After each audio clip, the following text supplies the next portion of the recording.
예수님께서 혼인잔치, 왕의 아들의 혼인잔치를 비유하면서 말씀하셨는데, 이것은 단순히 어떤 임금님이 아들을 결혼시키는 것을 우리에게 말하는 것이 아니라 바로 하나님의 아들이신 예수 그리스도, 만왕의 왕이시며 만주의 주이신 예수 그리스도 메시아 잔치에 대해서 오늘 비유로 말씀하고 있는 것입니다. 오늘 천국은 마치 메시아 혼인잔치와 같다라고 말씀하고 있는 거예요. 예수께서 다시 비유로 대답하여 말씀하시기를, 천국은 마치 자기 아들을 위하여 혼인잔치를 베푼 어떤 임금과 같다. 이 말은 천국은 마치 어떤 왕이 자기 아들을 위하여서 베푼 혼인잔치와 같다라고 말하는데, 오늘 왕의 아들은 그 나라의 상속자를 말하고 있습니다. 예수 그리스도는 바로 하나님의 맏아들이시며 우리의 맏형이 되시는 하나님의 아들이 되시는 거예요. 그렇다고 해서 하나님과 예수님이 다르다는 것은 아닙니다. 이제 우리가 성부, 성자, 성령 삼위일체를 말하자면 그렇다는 얘기예요. 자, 왕자의 혼인잔치에 들어갈 그 왕은 장차 왕위가 계승될 것을 이제 암시하면서 그 왕의 아들을 혼인잔치를 하는 것입니다. 오늘 하나님께서 예수 그리스도에게 만왕의 왕이라고 하는 귀한 자리를 허락하셨어요. 그 자리는 아무에게도 주지 아니하시고 오직 예수 그리스도에게만 그 자리를 주셔서 만민이 그 앞에 무릎을 꿇게 하시고 그 앞에 무릎을 꿇어서 주님으로 하여금 만왕의 왕이 되게 하셨고 만주의 주가 되게 하셔서 단 예수 그리스도의 이름만이 사람을 구원할 수 있게 되는 것이며 그 택한 백성들을 구원의 자리에 이르게 할 수 있다는 것을 하나님께서 못 박아서 말씀하신 것입니다. 천하의 다른 이름으로는 구원받을 자가 아무도 없고 천하의 그 어떤 사람도 왕이 될 수 없으며 만주의 주가 될 수가 없다고 하는 것입니다. 그럼 오늘 우리 예수 그리스도는 만왕의 왕이시고 우리 모두는 그의 백성이라고 하는데 우리는 자부심을 가져야 할 줄로 믿습니다. 과연 만왕의 왕이신 예수 그리스도의 백성들은 예수님 때문에 생명을 얻게 되는 것이고 예수님 때문에 많은 은혜의 혜택과 그리고 많은 복지를 누리게 될 수가 있는 것입니다. 많은 주권을 갖게 되는 거죠. 예수님 때문에. 그래서 우리 모두는 예수 그리스도로 인하여서 말할 수 없는 많은 행복과 많은 기쁨과 많은 즐거움을 얻을 수 있는 그리스도의 백성이 되었다는 이 사실에 우리 모두가 자부심을 갖고 기뻐하며 감사하는 우리 모두가 되어야 할 줄로 믿습니다. 그렇다면 오늘 왕의 신부는 이 왕의 아들의 신부는 누구냐? 왕자의 신부는 누구냐? 천국 왕자의 신부가 있어야 할 거 아닙니까? 성경은 천국 왕자의 신부를 바로 교회를 가리켜서 말하고 있습니다. 교회는 영적 그리고 천상적 의미의 그리스도의 신부를 의미하고 있다. 이것이 인간적인 남편 아내 이런 부부 혈연 관계를 떠나서 이것은 영적으로 볼 때에 천상적 의미로 볼 때에 교회는 그리스도의 아내다, 그리스도의 신부라고 말하고 있는 것입니다. 에베소 5장 25절 27절에 보면은 예수님께서 이제 남편들에게 말하고 있어요. 남편들아 아내 사랑하기를 그리스도께서 교회를 사랑하시고 그 교회를 위하여 자신을 준과 같이 하라. 내 아내를 사랑할 때에 그리스도께서 교회를 사랑하시고 그 교회를 위해서 자신을 주신과 같이 내 아내에게 모든 것을 주고 그렇게 내 몸처럼 사랑하라고 말씀을 한 것입니다. 예수님은 교회를 신부처럼 생각하시고 교회를 위해서 자신의 모든 것을 내어 주셨어요.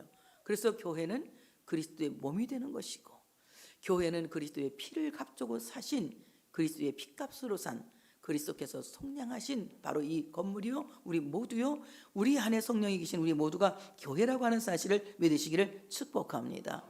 이와 같이 주님은 신랑이 신부를 사랑하는 것 같이 교회를 사랑한다.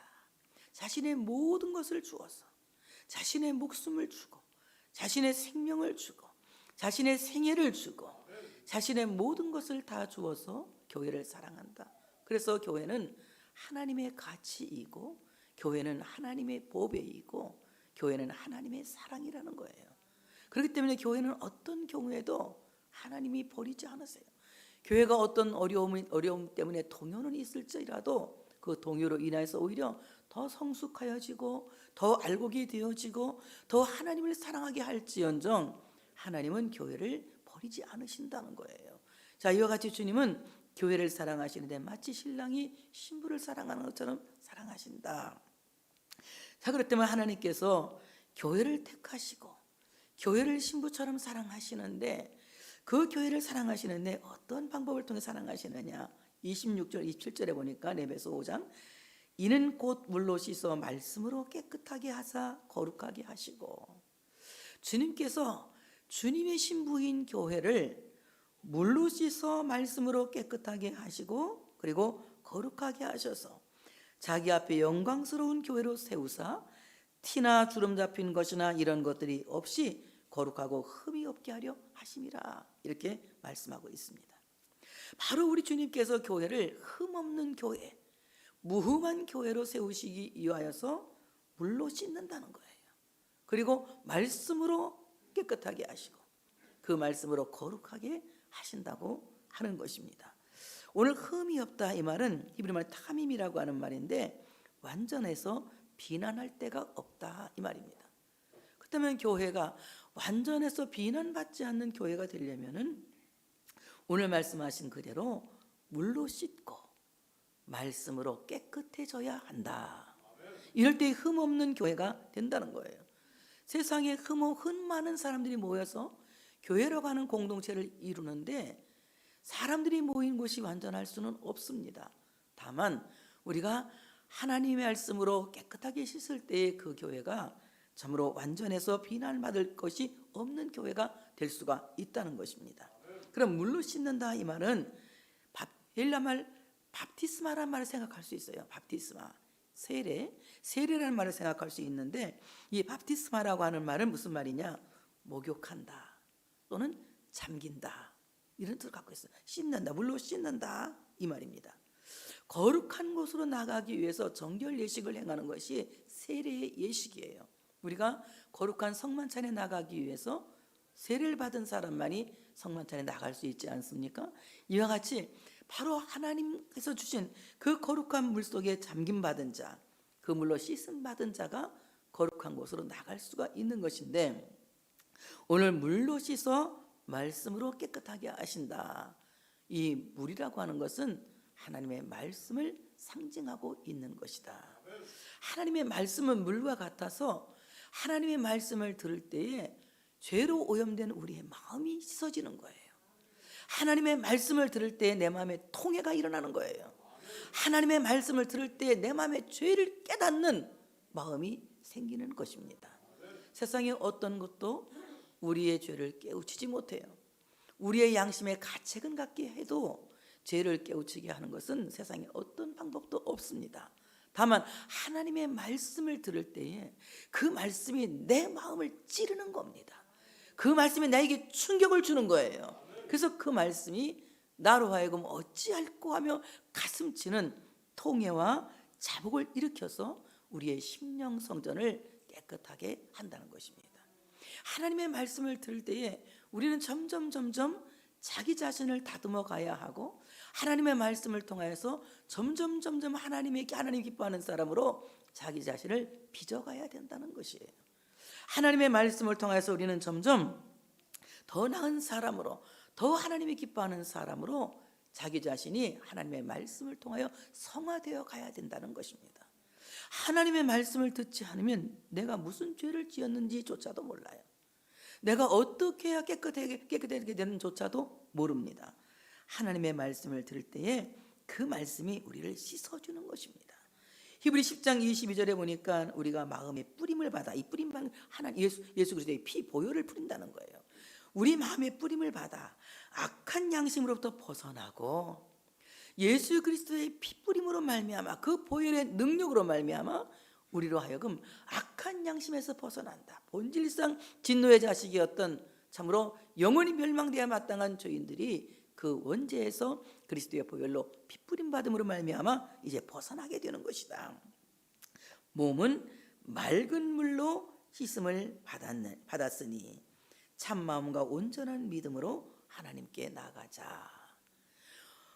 몸은 맑은 물로 씻음을 받았다. 이 말은 바로 하나님의 말씀은 맑은 물과 같이 순전하다. 그 순전한 하나님의 말씀이 우리의 몸을 씻어서 우리로 하여금 정결한 상태로 온전한 믿음을 갖고 하나님께 나가게 하는 것이다. 그래서 우리가 하나님의 말씀을 듣지 않으면 내 마음과 몸을 깨끗하게 씻을 수가 없어요.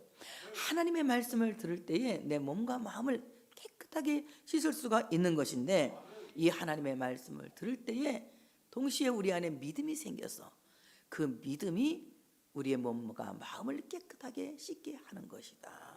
그러므로 믿음은 들음에서 나고 들음은 그리스도의 말씀이라 고 말씀했으니, 우리 모두가 하나님의 말씀을 듣는 데에 참으로 모든 신앙의 초점을 맞출 수 있는 우리 모두가 되어야 할 줄로 믿습니다. 그래서 하나님께서는 이스라엘에게 말씀하시죠. 이스라엘아 들으라, 이스라엘아 들으라. 이 말은 어느 국가를 지칭해서 말하는 것이 아니라 하나님이 선택한 백성들에게 말씀하시는 거예요. 나의 택한 자들아 들으라, 나의 택한 자들아 들으라. 그래서 하나님의 말씀을 듣는 자가 복 있다, 들을 수 있는 자가 복 있다. 이 말씀을 하나님께서 모두에게 듣도록 허용하시는 것은 아니다. 하나님의 말씀을 들을 수 있는 사람은 어린 나이와 같이 순전한 사람이다. 그래서 하나님이 그 어린 나이와 같이 순전한 사람들이 하나님의 말씀을 들을 수 있기 때문에 어린 나이에 입에 권능을 세우는 거예요. 하나님의 말씀을 듣지 않고 말씀 없는 찬양은 백날 불러야 자기 노래지 찬양이 될 수가 없는 겁니다. 하나님의 말씀을 듣고 그 말씀에 응답하는 노래가 찬양인 거예요. 그 찬양을 하나님께서 황소 한 마리보다 더 귀한 예물로 받으신다고 하는 사실을 믿으시기를 축복합니다. 바로 이 맑은 물, 하나님의 말씀으로 여러분의 몸과 마음을 씻어서 믿음으로 하나님께 나아갈 수 있는 여러분들 되어주시기를 축복합니다. 말씀으로 깨끗하게 하사, 말씀의 깨끗한 물로 죄악에 오염된 우리의 심령을 깨끗하게 씻어내고 정화시킨다, 이 말입니다. 하나님의 말씀을 들을 때에 그 말씀이 우리의 마음의 죄악을 씻어내는 거예요. 그리고 하나님의 말씀을 들을 때 그 말씀이 내 심령을 정화시키는 겁니다. 아, 내가 이제 잘못 살았구나, 깨달았다, 이렇게 살지 말아야 되겠구나, 이런 중요한 결단을 하나님의 말씀을 통하여서 하게 된다는 것입니다. 그런데 오늘 이 혼인잔치라고 하는 것이 얼마나 귀하냐, 얼마나 귀하냐. 예수님께서 교회를 신부처럼 사랑하시는데 그 신부를 깨끗하게 하시고 그 신부를 깨끗하게 씻어서 정결한 신부로 받으신다는 거예요. 왜 그러냐? 그 혼인은 귀하기 때문에 그렇다. 히브리 13장 4절에 보니까 모든 사람은 결혼을 귀히 여기고 혼인을 귀히 여기고, 옛날 성경에는 혼인이라는, 여기 결혼이 나왔어요. 지금 새 성경에는 모든 사람은 혼인을 귀히 여기고 침소를 더럽히지 않게 하라. 교회는 그리스도의 신부로서 정말 이 주님과 맺은 이 언약을 귀하게 여겨야 된다. 신부가 신랑이 결혼했으면 그 혼인을 귀하게 여기고 서로 범죄하지 않으려면 침소를 더럽히지 않아야 된다. 간음이나 음행을 해서는 안 된다는 것이죠. 마찬가지로 교회가 그리스도의 신부가 되어지려면 우리는 비진리의 오염이 돼서는 안 된다. 반드시 성경에 물든 사람들이 되어야 할 줄로 믿습니다. 성경에 물든 크리스찬이 되어져야 돼. 성경 말씀에 푹 젖어든 사람들이 되어져야 돼.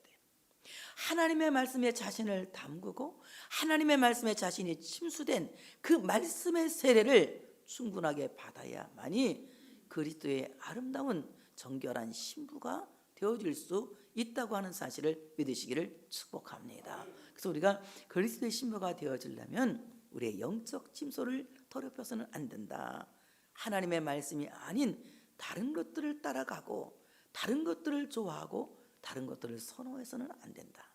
하나님이 주시는 그 말씀을 기다리고 그 말씀을 사모하고 그래서 그 말씀을 늘 묵상하는 사람이 되어야 됩니다. 여러분, 구체적으로 하나님의 말씀에 순종하는 사람이 되려면 첫째는 성경 말씀을 읽는 자가 돼야 돼. 하나님의 말씀은 내가 어떻게 살아야 할지를 잘 알려주는 신앙의 지침서예요. 이 말씀을 읽으면 내가 무엇을 해야 되는지, 무엇을 하지 말아야 되는지 정확하게 나에게 답을 제시하고 있습니다. 그래서 우리는 하나님의 말씀을 잘 읽는 사람, 정독하는 사람이 되어야 한다. 요즘 성경을 속독한다고, 저는 성경을 1시간에 한 번 다 읽는다 해서 나도 한번 가봤어요. 그렇게 좋은 데 있으면 나도 빨리, 난 성경 읽는데 거의 몇 달 걸리는데 어떻게 한 달에, 하루에 그걸 다 읽지, 하루에 또 16번 20번 읽을 수가 있대. 이런 데 있으면 내가 얼른 가서 돈 내고 간다길래 나도 돈 내고 갔어. 5만 원 성경 빨리 읽는 날 가봤더니 막 성경을 남기면서 탁 한 권 다 남기면 한 권 읽었다는 거야. 그래서 사람들이 전부 자기는 그날 20독을 했다, 100독을 했다 난리를 치는 거야. 내가 보니까 다 가짜인데 깜짝 놀랐어요. 제가 5만 원을 내고선 찾아올 수는 없고 그냥 왔는데, 다시는 제가 아는 목사님한테 그런데 가지 말라고 그래요. 성경은요 하나님의 말씀이기 때문에 건성건성 들어서는 안 되는 거예요. 그래서 성경은 속독하는 것이 아니라 정독해야 된다. 정독해야 됩니다. 성경을 정독하고, 여러분 정독해서 성경을 많이 읽으면 딱 보면 한눈에 성경이 들어오지. 그럴 때는 한 장 넘겨도 돼. 근데 그 정도로 실력이 있을까 우리가? 읽어도 새샘물 같은데 그 정도 실력이 있을까? 또 읽어봐. 정독해서도 또 읽어보면 또 은혜가 돼. 난 생전처음 성경 같은 게 지금도 나 이 말씀이 이거 여기 있어서 난 처음 봤네. 이거 자꾸 나는 처음 본 말씀 같은 게 너무 많은 것 같아. 왜냐하면 하나님의 말씀은 너무나도 신비하기 때문에. 얼마나 오랜 세월 성경이 정말 세계 1위의 베스트셀러를 유지하고 있습니까? 그 말씀은 오류가 없기 때문에 그런 거예요. 오류가 없기 때문에. 그래서 이 말씀은 읽어야 내가 어떻게 살아야 할지 구체적인 방식이 생각이 나는 거예요. 하나님의 말씀을 읽는 자가 되라. 그 다음에 하나님의 말씀을 듣는 자가 되라. 여러분 하나님의 말씀 들을 때는 정청하셔야 돼. 잘 쳐다보면서 정청하셔야 하나님의 말씀이 은혜가 되는지. 성경 말씀 들을 때 눈 감고 있고 고개 숙이고, 절대 여러분 사람이 눈을 딱 감잖아요. 이 시신경 뇌신경하고 딱 연결이 돼 있어요. 뇌신경이 뭐라고 알아듣느냐, 눈 감으면 야, 이 주인이 잘라 그런다 그러면 딱 졸음이 탁 오는 거예요. 그래서 눈 샷다를 내리는 순간 졸음마귀가 온다. 깜짝 놀랬지? 다 같이 눈 샷다를 너무 처음부터 그냥 처음부터 영어로 할까? 아이 샷다를 내리는 순간에 뭐가 온다고? 졸음마귀가 온다고, 사탄이가 온다고. 그 정신 차려, 똑바로 쳐다보고 들어. 말씀 들을 때 정청하는 거야. 들으라고 했잖아. 듣는 자가 복이 있고, 듣지 못하면, 듣지 않고 제사하는 자는 우매한 자의 제사라 했어요. 하나님의 말씀을 듣는 자가 되라. 그리고 말씀대로 살아가는 성육신적인 삶을 살아라. 그럴 때 여러분 삶 속에서 하나님의 말씀이 기적인 것을 경험하고, 하나님의 말씀이 능력인 것을 경험하고, 하나님의 말씀이 치유인 것을 경험하는 거예요. 이것이 하나님의 말씀을 듣는 게 격식을 따라서 우리가 지켜야 되죠. 우리가 침소를 더럽히지 않으려면, 비진리에 오염되지 않으려면, 하나님의 말씀에 충분히 자기를 잠그려면 말씀을 읽는 자가 되고, 말씀을 듣는 자가 되고, 말씀대로 사는 자가 되라. 이렇게 말씀한 겁니다. 그래서 오늘 그리스도와 맺은 혼인은 너무나도 귀하고 너무나 아름답기 때문에 우리는 침소를 더럽혀서는 안 된다. 영적인 침소를 더럽혀서는 안 된다. 둘째, 이제는 신자는 영적으로 또한 천상적 의미로 그리스도의 신부를 의미한다. 우리 모두는 주님의 신부예요. 어떤 사람이 우리가 주님의 신부라고 내가 어디가 부흥회를 했더니 이 의사가 굉장히 질투 많은 의사가 이제 부부가 교회로 오는데 남편이 질투가 많아. 자기만으로는 자기가 꽉 차지하고 있어야 되는데 강사가 오더니 우리는 주님의 신부입니다 그러니까 화가 머리끝까지 난 거야. 아유, 당신은 내 마누라만 해야 되는데 왜 예수님 아내를 해야 되느냐고 교회를 못 가게 막 너무 괴롭힌 거야. 나 그때 부흥회 와서 그때 그 설교하고 내가 충격받아가지고 굉장히 고생했어요. 그 후에 부부가 왔더라고요. 저한테 부흥회 끝나고 와가지고 저보고 좀 설명을 해달라는 거예요. 그래서 내가 그거는 영적인 의미로, 천상적인 의미로 그런 것이다. 잘 설명을 했더니 그걸 꼭 설명을 해주시고 설교하래 앞으로. 그래서 이렇게 하는 거예요. 오늘 괜히 또 규정이 삐질까 봐서 지금 여기서 이렇게 딱 얘기를 하는 거예요.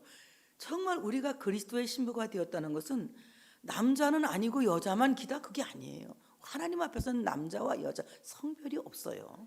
우리 모두가 영적인 의미에서, 천상적인 의미에서 그리스도의 신부다. 자, 그리스도의 신부다. 고린도후서 11장 2절부터 3절에 보니까 사도 바울은 고린도 교회에 가서 열심을 내는데, 어떤 열심을 내느냐? 내가 하나님의 열심으로 너희를 위하여 열심을 내노니, 하나님이 열심을 낸 것처럼 너희를 위해서 열심을 내는데, 내가 너희를 정결한 처녀로 한 남편인 그리스도께 드리려고 중매함이로다. 지금 하나님께서 열심을 내신 것처럼 내가 그렇게 열심을 내서 너희를 정결한 처녀로 한 남편인 그리스도께 드리려고 중매함이로다, 이럽니다. 그럼 고린도 교회에 여자만 있었을까요? 남자만 있었을까요? 모두가 다 드리라고 한 거죠. 남자 여자 다. 그래서 오늘 그리스도께 정말 정결한 처녀로 한 남편인 그리스도께 중매하기로 합니다. 그런데 우리는 정결한 처녀 하면은요, 어떤 처녀예요? 순결을 잃지 않은 처녀예요. 순결을 잃지 않은 처녀. 우리는 누구에게 순결을 잃으면 안 되느냐? 사탄에게 순결을 잃으면 안 됩니다. 그러면서 바로 3절에 뒤에 이어서 사도 바울이 이런 얘기를 해요.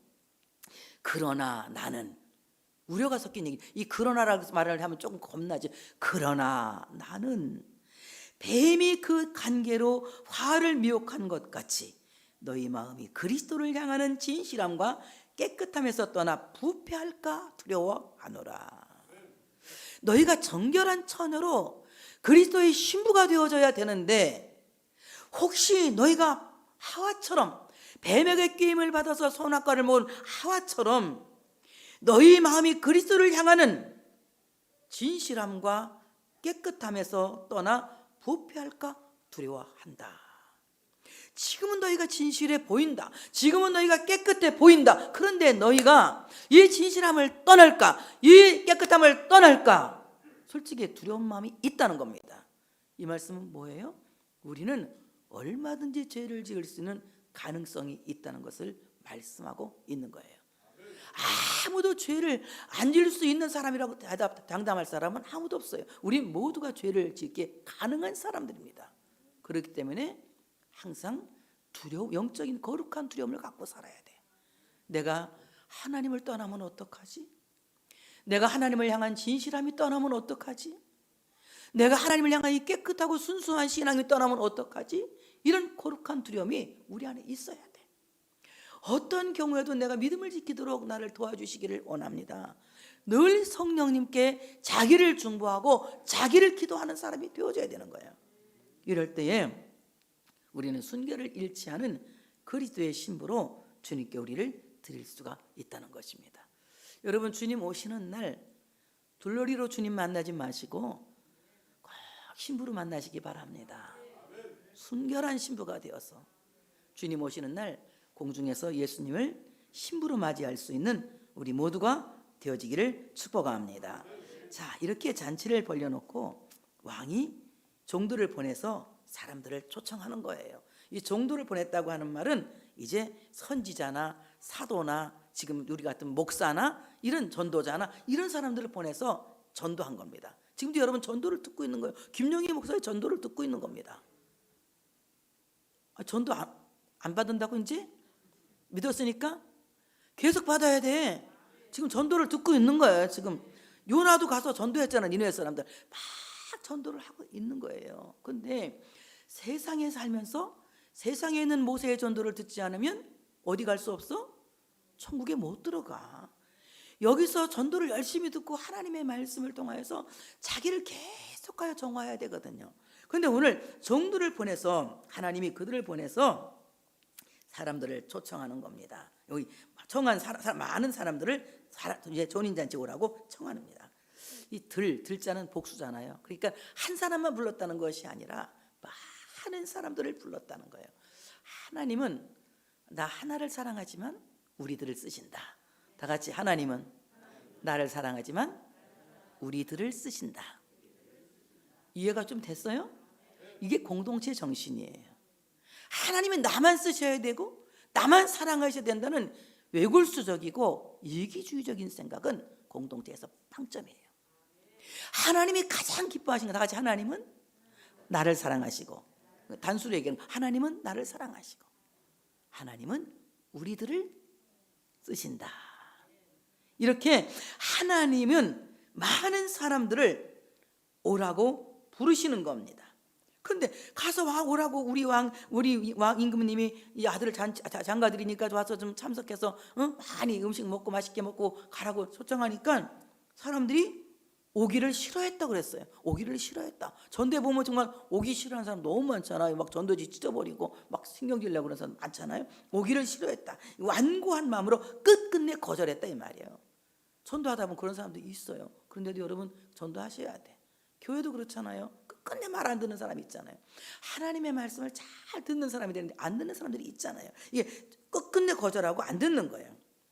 왜 그랬을까? 저는 그냥 이 사람들이 바빠서 그런 줄 알았어요. 진짜 나는 뭐 소를 사서 뭐 안 되고 장가 들어서 안 되고 밭 가러러 가야 돼 안 되고 뭐 사업자 안 되고 이런 핑계를 대길래 진짜 바빠서 안 되는 줄 알았어요. 그런데 원문을 봤더니 뭐라고 나오느냐? 궁중에 걸맞는 선물을 가져가기 싫어서 안 갔다.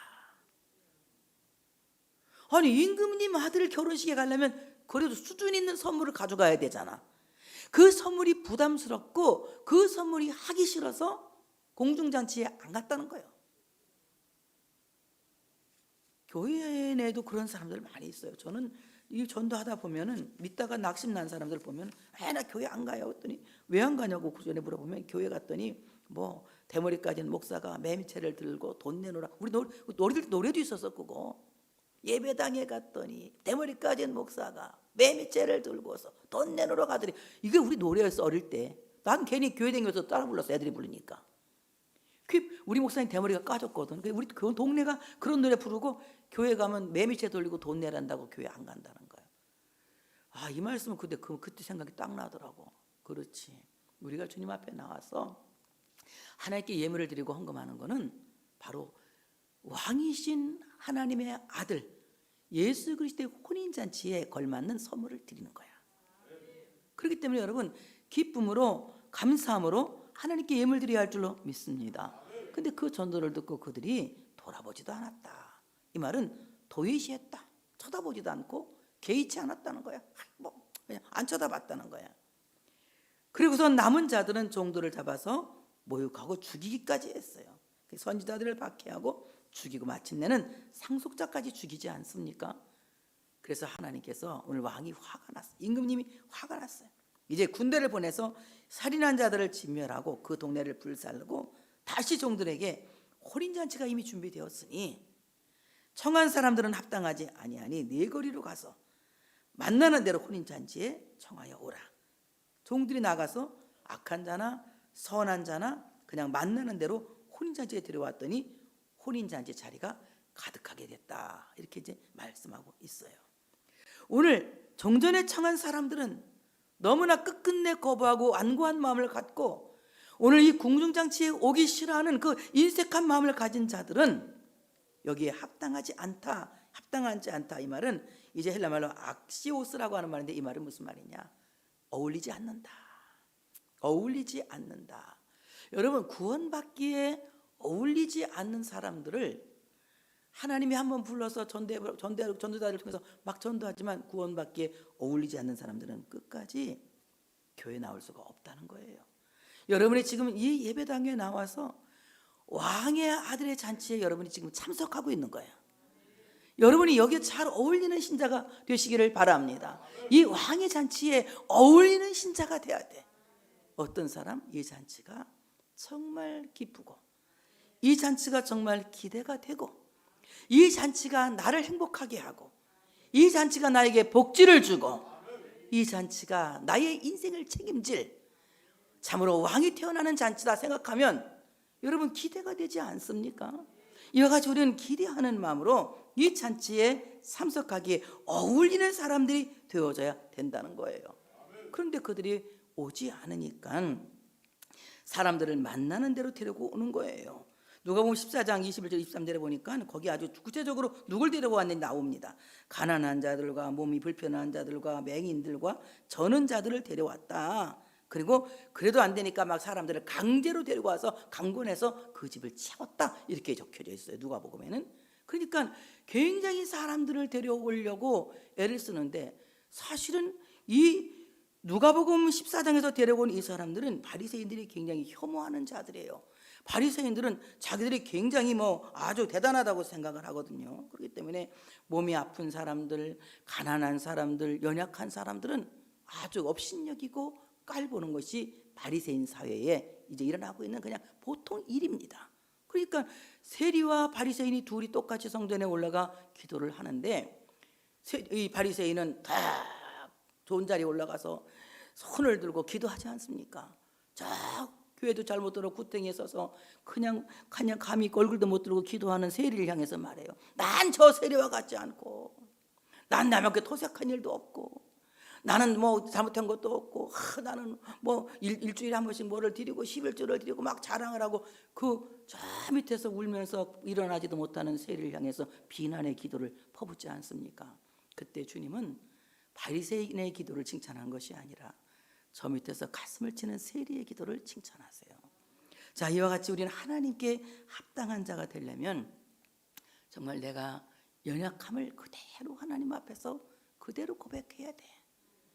부끄러워하지 말고 나의 연약함을, 나의 불편함을, 나의 가난함을, 나의 보지 못하는 것들을, 나의 저는 것들을 하나님 앞에서 그대로 실토할 수 있어야 돼요. 하나님, 저는 부족합니다. 저는 가난합니다. 저는 몸이 불편한 자입니다. 저는 앞을 볼 수 없는 소경과 같은 자입니다. 저는 자와 같이 인생의 균형을 잡지 못하고 사는 사람입니다.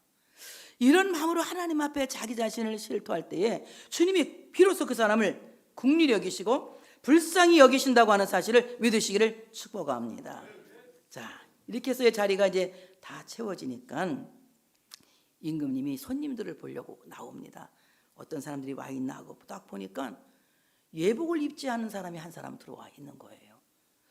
다른 사람 다 예복을 입었는데, 그러니까 임금님이 그러는 거예요. 친구요, 어찌하여 예복을 입지 않고 여기 들어왔느냐 하니까 그가 아무 말도 못해요.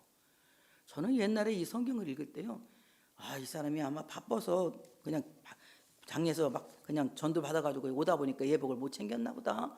이렇게 이 사람이 그냥 아무래도 예복 살 돈도 없었나 보다. 막 생각을 했거든요. 근데 제가 칭의를 배우고 나서는 그게 아니에요. 자, 오늘 이 사람이 왔는데 부적격자로 판명되고 쫓겨납니다. 잔치집에서. 왜 그랬을까요?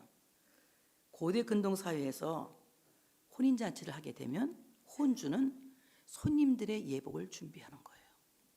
그래서 손님들에게 예복을 줍니다. 그래서 그 주인이 준 예복을 입고 혼인잔치에 참석하는 것이 예의예요. 근데 오늘 이 사람은 분명히 임금님이 옷을 입으라고 줬을 텐데 자기 옷을 입고 들어왔다 이거예요.